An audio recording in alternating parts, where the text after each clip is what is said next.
네, 전일 미증시 차갑게 식은 졸츠 구인 보고서를 확인을 하면서 3대 지수 소폭 상승하면서 마감을 했습니다. 하지만 중소형 종목들이 부진한 흐름을 보이면서 러셀 지수는 1% 넘게 빠졌다는 건 이례적인 하루였습니다. 이 금리에 대한 걸림돌이 계속해 지수 상방을 누르고 있는 글로벌 증시입니다. 뉴욕 증시에서 떠오르는 헤드라인과 함께 개장 상황 만나볼게요. 뉴욕 증시 경제 전문 유튜버입니다. 유선환님 연결돼 있습니다. 안녕하세요. 네, 안녕하십니까. 네, 좋은 아침입니다. 저희 개장 전에 ADP 비농업 고용 지표가 발표가 됐습니다. 시장 전망치를 대폭 하회했다는데 자세한 분석 부탁드릴게요. 네, 현재 ADP 비농업 고용 지수를 포함한 여러 가지 노동 지표가 사실 어제와 오늘 사이에 나왔는데요. 일단 어제 나오게 된 절트 구인 직장 창출 지수는 일단 800만 건이 나오게 되면서 예상치였던 837만 건을 아주 크게 하회하는 수치가 나오기도 했고요. ADP 비농업 고용 지수도 15만 건이 나오게 되면서 예상치였던 17만 3천 건보다 낮은 수치가 나왔습니다. 여기에 대해서 ADP의 수석 이코노미스트는 이렇게 대답을 했는데요. 분명히 아직까지 노동시장은 아직까지는 강해 보인다. 다만 이제 내려오는 속도가 빨라지고 있고 확실하게 노동시장의 수요가 약해지고 있다. 앞으로 우리가 얼마나 빠른 속도로 떨어져 가는지 관찰할 필요가 있어 보인다라고 얘기를 하기도 했었고요.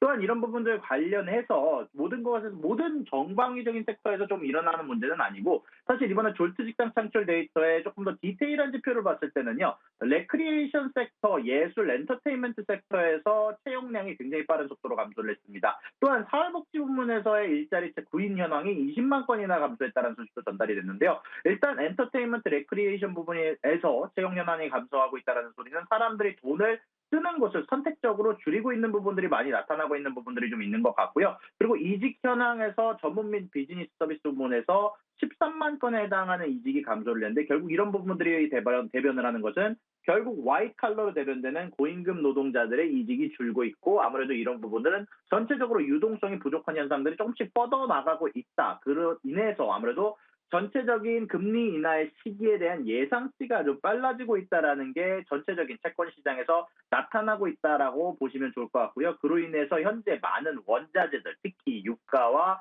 여러 가지 금가격 혹은 이런 부분들이 조금 더 약세인 부분들이 이런 부분에서 나오는 게 아닌가라고 개인적으로 생각을 하고 있습니다.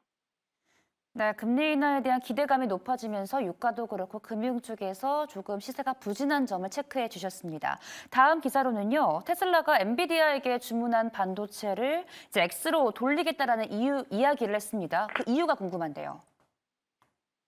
네, 사실 맨 처음에는 이게 로이터에서 공개가 되면서 여기에 대해서 일론 머스크가 엔비디아에게 테슬라형 칩을 X로 돌려달라라는 부분이 공개가 됐다라는 부분이 나왔는데 실질적으로 일론 머스크가 여기에 대해서 인정을 하긴 했습니다. 테슬라는 엔비디아 칩을 사용할 곳이 없었기에 그냥 창고에 있었을 것이기 때문에 칩 재할당을 실행한 것이다라고 얘기를 했는데요. 사실 이런 부분들에 대해서는 사실 많은 기사들이 나오긴 했습니다. 맨 처음에는 일론 머스크가 보상 패키지 때문에 테슬라에서 막 마음이 돌렸다. X가 자신의 회사이기 때문에 그런 거다. 이런 얘기가 많았지만 결론적으로는 방금 전에 일론 머스크가 얘기한 것처럼 혹은 이거는 제 개인적으로 생각을 하고 있는 부분이 좀 있지만 결국 테슬라가 추구하고자 하는 것은 결국 자율주행과 그리고 휴머노이드 쪽인데 반면에 결국 X나 XAI가 추구하고자 하는 것은 라지 랭귀지 모델이거든요. 그리고 라지 랭귀지 모델이 가장 엔비디아의 칩을 받았을 때 빠른 속도로 훈련시킬 수 있는 모델이라는 건 이미 증명이 됐습니다. 그렇기 때문에 어디에 집중할지 어디에 비즈니스적인 선택을 하지 않았나라는 게 제 개인적으로 생각을 하고 있고요. 그리고 말씀드렸지만 이게 테슬라 쪽의 칩을 X에다 갖다 준 게 아니라 둘이 속도, 언제 칩을 받을지에 대한 순서를 바꿨다라고 생각하시면 좋을 것 같아서 여전히 일론 머스크가 얘기한 테슬라가 어마어마한 양의 칩을 구매할 것이다. 4조 원에서 5조 원에 해당하는 테슬라가 엔비디아 칩을 구매할 것이다라는 것에 대해서는 사실 아직까지 변화가 없는 부분이다라고 개인적으로 생각한다라고 전달해 드릴 수 있을 것 같습니다.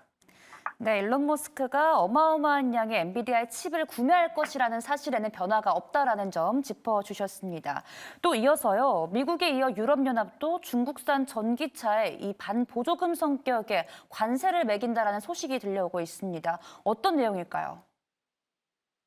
네, 현재 EU 쪽에서는 사실 예전부터 전기차 관세에 대해서 올릴 것 같다라고 얘기를 하긴 했지만 조금 더 직접적인 얘기를 발표를 했습니다. EU의 집행위원 관계자들이 벨기에 브뤼셀에서 열린 중국 전기차 보조금 관련 청문회에서 중국 자동차 업체 협회에 대해서 다음 달 4일부터 잠정 상계 관세가 부과될 예정이다라고 밝혔습니다. 일단 세율이 정해지지는 않았지만 현재 EU 집행위원회가 그동안 매겨온 평균 상계 관세율이 19%를 웃돌 전망이다라고 나왔습니다. 현재 EU는 수입 자동차에 10%를 관세를 부과하고 있는데 만약에 이게 나오게 될 경우 20%에 달하는 약 2배 가까운 관세가 불과될 예정이다라고 소식이 전달이 됐고요. 중국 전기차 업체들은 앞으로 한 달 남은 관세 부과를 앞두고 법률 자문을 구하는 것으로 알려졌다라는 소식이 전달이 됐습니다. 또한 이것뿐만이 아니라 유럽 쪽에서는 이제 곧 금리 인하에 대한 부분이 발표가 될 거다라는 예상이 나오고 있고요. 또한 EU에 대해서 나오는 여러 선거 결과에 따라서 또 중국과 미국, 유럽과 미국 사이의 관계에 대해서